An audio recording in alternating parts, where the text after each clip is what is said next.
ஹர ஹர சங்கர ஜெய ஜெய சங்கர. மகா பெரியவா அவர்களை அவரது இடத்தில் சந்திக்க பக்தர்கள் அனைவரும் வரிசையில் நின்று கொண்டிருந்தார்கள். மகா பெரியவா அவர்கள் பூஜையில் இருந்தார். அப்பொழுது அங்குள்ள பக்தர்களிடம் சில அடிதடி மோதல்கள் ஏற்பட்டன.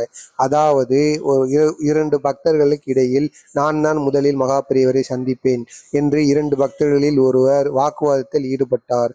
அதில் சண்டைக்கும், அதாவது அடிதடி சண்டைக்கும் போகிற அளவிற்கு அந்த வாக்குவாதமானது தொடர்ந்து கொண்டே இருந்தது.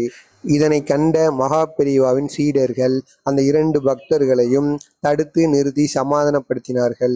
நீங்கள் இவ்வாறு கூச்சலிட்டு கொண்டிருந்தால் மகா பெரியவாவின் பூஜையானது தடைபட்டுவிடும் என்று அவர்கள் இருவருக்கும் புரிய வைத்து சமாதானப்படுத்தி சண்டையை நிறுத்திவிட்டார்கள் சீடர்கள்.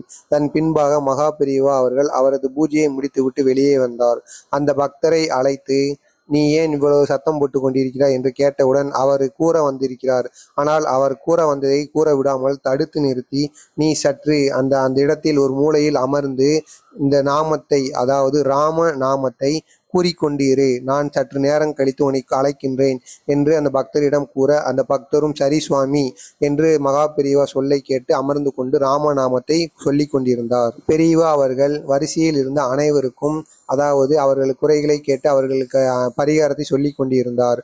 அந்த அமர்ந்து கொண்டிருந்த பக்தரின் வரிசையானது வந்த பொழுதுதான் மகா பெரியவா அவரை அழைத்து, உன்னுடைய குறைகளை சொல்லு என்று கேட்டார். அதற்கு அந்த பக்தர் மகா பெரியவாவை வணங்கிவிட்டு, எனது ஆபீஸில் சில பிரச்சனைகள் வந்து கொண்டே இருக்கிறது, சம்பளமானது எப்படி செலவாகிறதே தெரியவில்லை, கடன் தொல்லைகள் அதிகமாக இருக்கிறது, வீட்டில் ஏதாவது ஒரு குழப்பங்களும் சண்டைகளும் ஏற்பட்டு கொண்டே இருக்கிறது, இதற்கு என்னதான் முடிவு என்று தெரியவில்லை என்று மகா பெரியவா அவர்களிடம் கேள்விட்டு, இதற்கான பரிகாரம் என்ன என்பதை கூறுங்கள் மகா பெரியவா என்கிற மாதிரி பக்தரானது கேட்டிருக்கிறார்.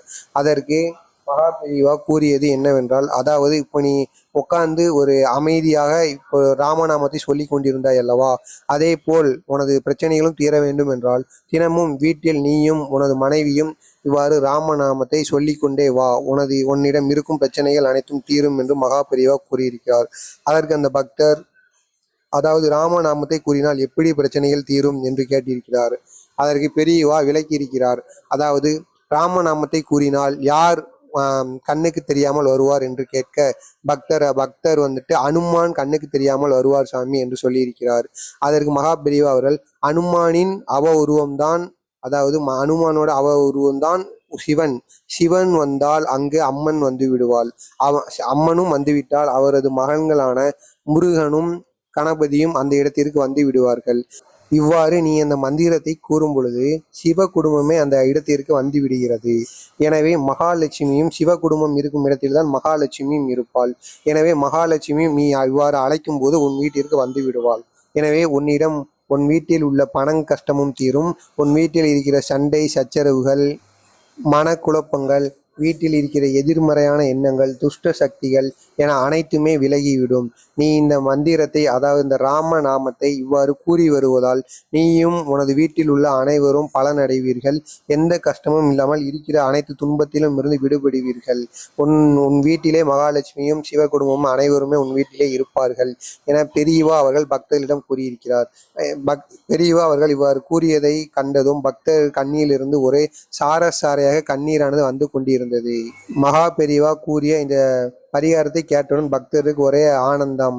அவர் மகிழ்ச்சியுடன் அவர் வீட்டிற்கு சென்று, இந்த பரிகாரத்தை நான் தினமும் செய்து வருகிறேன் சுவாமி என்று கூறி அவரிடம் ஆசீர்வாதம் பெற்று சென்று விட்டார். எனவே பெரியவா அவர்கள் அவரது பக்தியிடம் கூறிய இந்த ராமநாமத்தை நாமும் தினசரி வீட்டில் செய்து வந்தால் வீட்டில் உள்ள அனைத்து கஷ்டங்களும், கடன் பிரச்சனைகள் மற்றும் வீட்டில் உள்ள குழப்பங்கள், சண்டை சச்சரவுகள் என அனைத்தும் நீங்கும் என மகா பெரியவா கூறியிருக்கிறார். எனவே இதை நாமும் தினமும் செய்து வருவோம், பலனடைவோம். இந்த ராமநாமத்தை நாம் எப்பொழுது வேண்டுமானாலும் கூறலாம். உங்களுக்கு எப்பொழுது டைம் இருக்கோ அப்பொழுது கூறி வாருங்கள். உங்கள் வீட்டிலும் நல்லதே நடக்கும். நீங்கள் நல்லதே நினையுங்கள், நல்லதே நடக்கும். உங்களுக்கு இதை போன்ற மகா பெரியவா கூறிய செய்திகளை பற்றி தெரிந்து கொள்ள வேண்டும் மற்றும் அவர் கூறிய பரிகாரங்கள் பற்றி தெரிந்து